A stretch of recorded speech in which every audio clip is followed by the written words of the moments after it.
ముందుగా నేను ఈ స్థానంలో ఇక్కడ ఉండటానికి రాజకీయ భిక్షను పెట్టిన మహామావుడు, తెలుగు జాతి గర్వించదగ్గ మహావ్యక్తి నందమూరి తారక రామారావుకి నమస్కారాలు తెలియజేస్తా ఉన్నాను.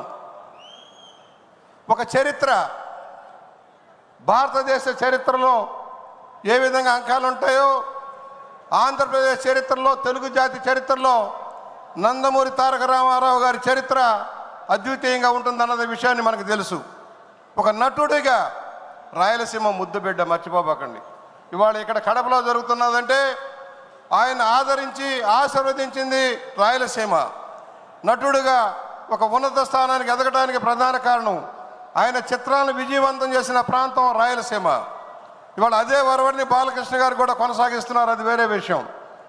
అనేక ఉత్తమ చలనచిత్రాలను నిర్మించిన నిర్మాత, screen play writer, director, editor, అన్ని రంగాల్లో తన అద్వితీయమైన ప్రగతిని సాధించిన వ్యక్తి.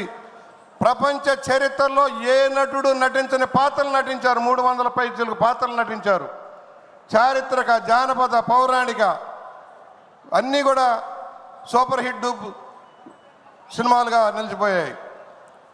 బహుశా ఏ నటుడు వేయనన్ని పాత్రలు వేశారు. ఆ పాత్రలను అవగాహన చేసుకున్నారు. ఆ అవగాహనలో నుంచే స్పందించి రాజకీయ పార్టీ నేతగా అవతరించారు.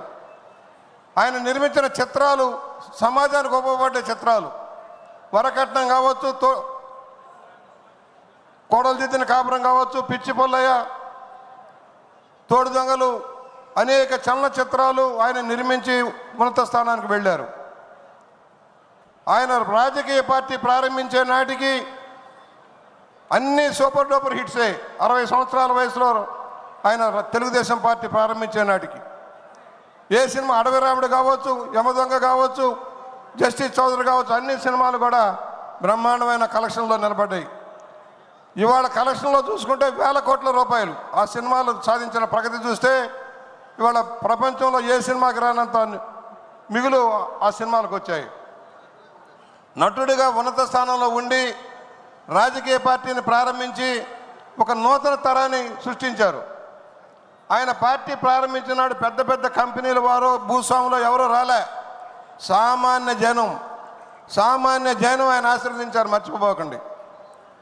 ఒక పాత చవర్లెట్ కారు తీసుకొని ఆయన చైతన్య యాత్ర చేస్తూ ఉంటే ఆయన ప్రసంగాలు వినటం కోసం రాత్రి 3, 4, 48 గంటలు కూడా వేచి చూసిన సందర్భాలు ఉన్నాయి.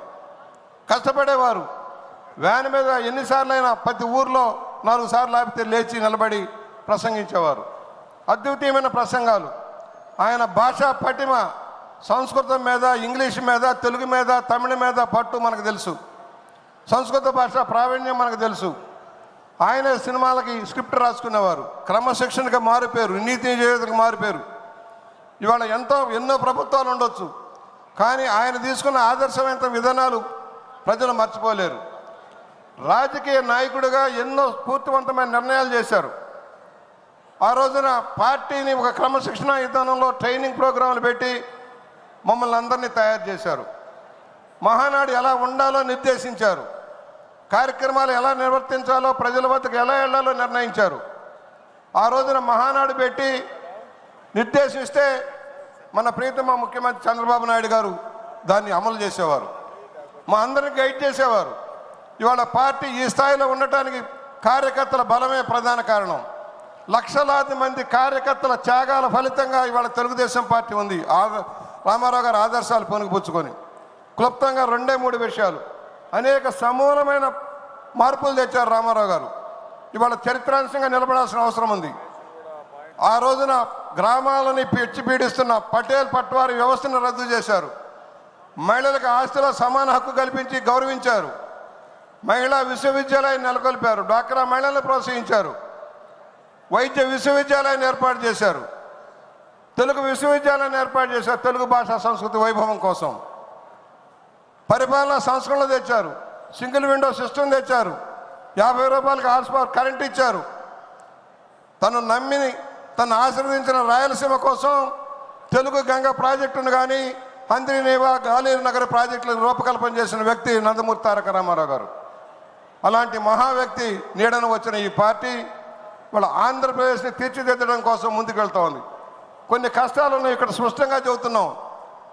మనం ఏ పరిస్థితుల్లో అధికారంలోకి వచ్చాం 24లో, రాష్ట్రం ఆర్థిక పరిస్థితి ఎలా ఉంది, దాన్ని నడపగల శక్తి ఎవరికి ఉంది, ముందుకు తీసుకువెళ్ళి విజనరీగా ముందుకు వెళ్లాల్సిన పరిస్థితుల్లో చంద్రబాబు గారు బాధ్యతలు తీసుకున్నారు.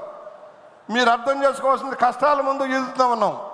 కత్తి మీద సాము పరిపాలన, 10.5 లక్షల కోట్ల అప్పుతోటి పరిపాలన చేపట్టిన చంద్రబాబు గారు ఇవాళ అనేక కార్యక్రమాలను అమలు చేస్తున్నారు రామారావు గారిని స్ఫూర్తితో. ఎన్నెన్నో ఒడిదుడుకులు. రామారావు గారు ఆ రోజున చిన్న 1000 కోట్ల బడ్జెట్ ఉన్నప్పుడే 35 రూపాయల పెన్షన్ పెట్టారు. పక్కా గృహమాలకు నాంది పలికారు. 2 రూపాయల కేజీ 2 రూపాయల మంత్రిగా నన్ను చేశారు.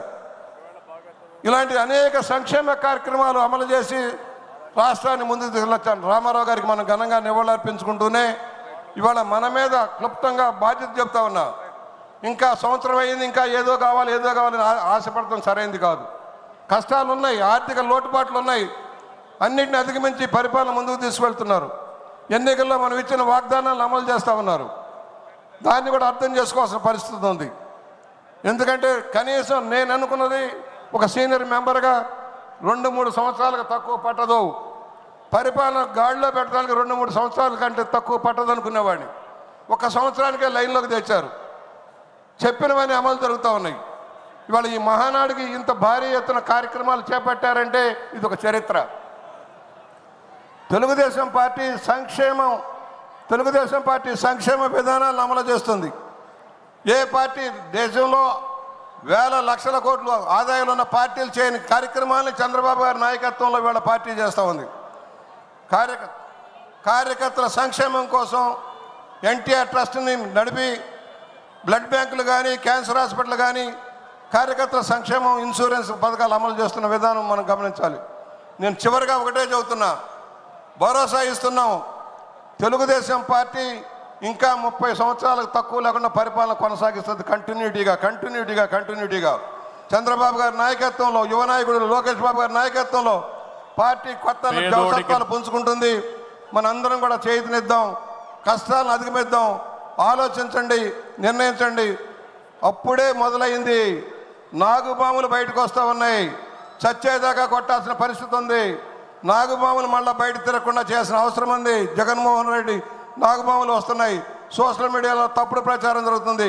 ఖండించండి అని మనవి చేస్తూ ఇవాళ మా అందరికీ ఈ దిశ కల్పించిన నందమూరి తారక రామారావు గారికి ఘనంగా నివాళులర్పించుకుంటూ, అన్న నీ ఆదర్శం, నువ్వు చెప్పిన సూత్రాలు మేము మర్చిపోలేదు, నువ్వు ఇచ్చిన ఆదేశాలు మర్చిపోలేదు. నీతి నిజాయితీగా ప్రజలకు దగ్గరికి పరిపాలనగా ఉండాలి, ప్రజల మధ్య ఉండమన్నారు. మీరు కూడా ఉండాలని కోరుకుంటూ సెలవు. Thank you.